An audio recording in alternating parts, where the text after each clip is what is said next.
10 months na siya. Ngayon na siya nagkulong.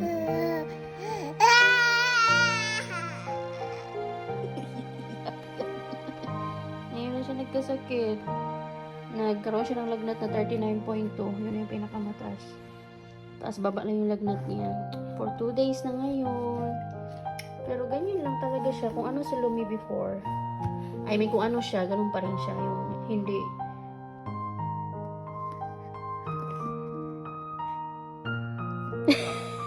Alam mo, walang sakit.